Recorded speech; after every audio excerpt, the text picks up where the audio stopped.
దళితుడు కాబట్టి ఏది చెప్పినా అది నిజమా కదా. నిజంగా చేస్తుంటే చిన్ని మీద 100% అబద్ధం, అనుమానం లేదు.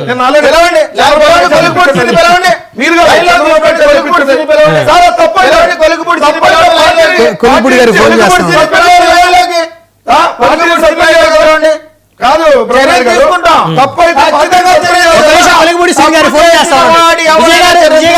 దమ్మున్న పార్టీ తెలుగుదేశం.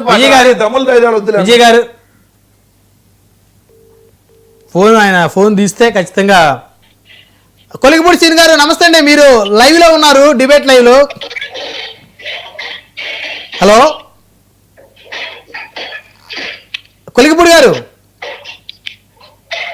హలో కొలిగిపూడి గారు, కొలిగిపూడి గారు వినిపిస్తుందా నా వాయిస్ మీకు? సో మరి ఆయన లైవ్ లో ఉన్నారనేసరికి కొలిగిపూడి గారు ట్రై చేయండి ఇంకొకసారి, ఎందుకంటే మీరిద్దరు తీవ్ర. యా ఎమ్మెల్యే గారు నమస్తే. ఎమ్మెల్యే గారు వినిపిస్తుందా నా వాయిస్ మీకు? హలో హలో ఆయన చేశారా? సో టెక్నికల్ ఇష్యూ, లేకపోతే ఇక్కడ ఏదో ప్రాబ్లం ఉన్నట్టుంది, వారు మాట్లాడలేదు. అంటే లైవ్ లో ఉన్నాం కాబట్టి ఇష్యూ నడుస్తుంది కదా, పార్టీ ఆఫీస్ లో చర్చ నడుస్తుంది కాబట్టి ఆయన మరి బహుశా అది లైవ్